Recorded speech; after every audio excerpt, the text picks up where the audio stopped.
right, all you listeners of the madness out there, welcome back to Under the Radar.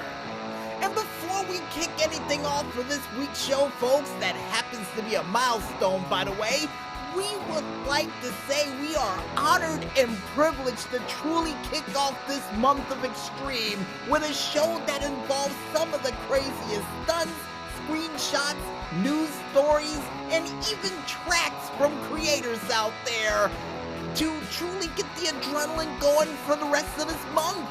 So we got a lot to live up to kick off the month of Extreme. So without further ado, and with the advice of the maestro and a couple of safety glasses, I think it's time for us to go ahead and cut out some very interesting newspaper clippings from this past weekend and beyond with a very expensive laser pointer that can cut through paper for a very special milestone edition of yesterday's news. And in our first yesterday's news story, for you Goosebump fans out there who always wanted to play a spooky version of the game, then I have some good news for you. Because it appears that not only Cosmic Forces, Sony Picture Consumer Products, and Scholastic is all getting together to bring back R.L. Stine to consoles all across the board. Yes, that's right, folks, for not only PlayStation 4, Xbox One, Switch, and for the PC.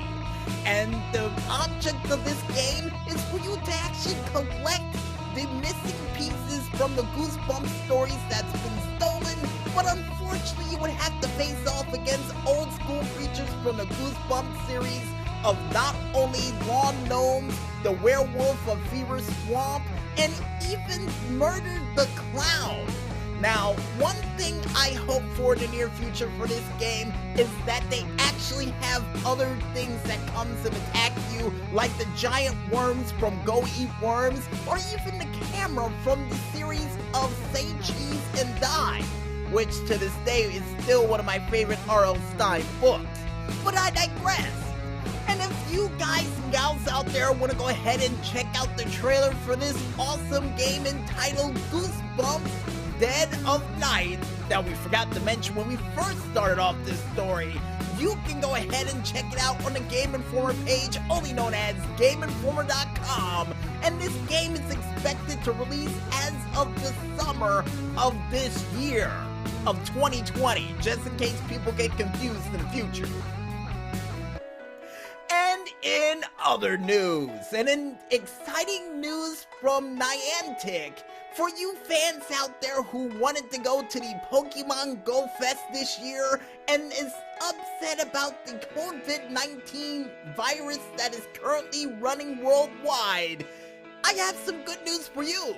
Because it's been announced that for July 25th and the 26th, they've announced that Pokemon Go Fest for this year will not take place in Chicago, but instead will take place all around the world.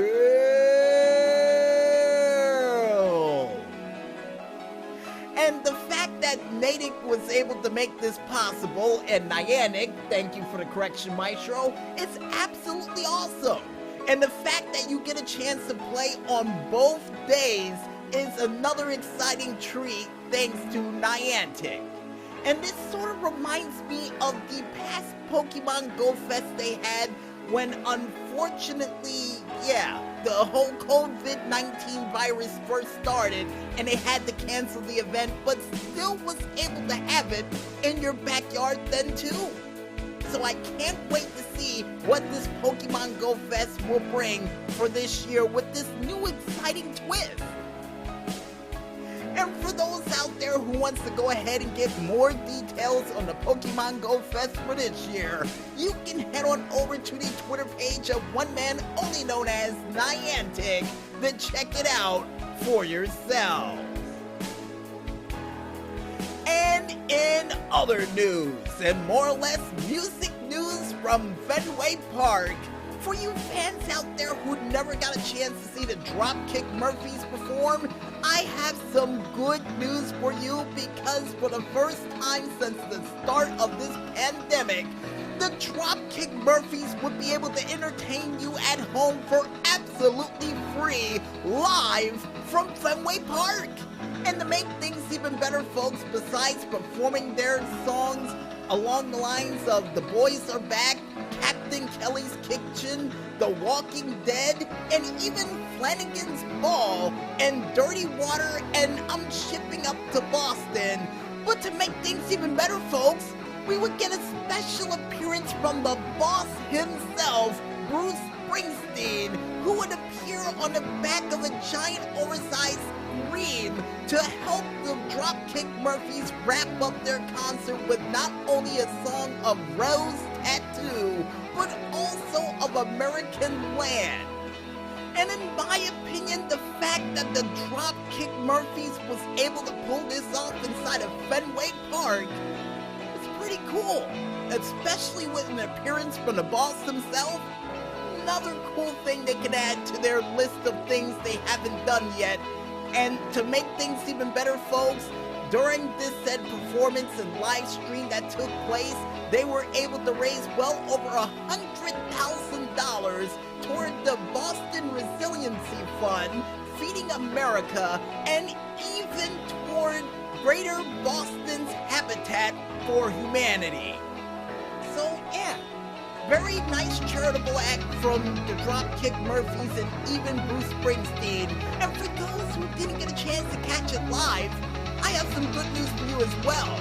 You can head on over to the YouTube page of one man only known as Dropkick Murphys to check out the full performance for yourself. And with that last news story out of the way, folks, wraps it up for another very special Extreme Milestone edition of yesterday's news. And I guess with that said, we might as well head back to the music, and when we return, we'll be back with more madness that you can shake a stick at as Under the Radar continues right after this. So don't go away just yet, folks, and stay tuned.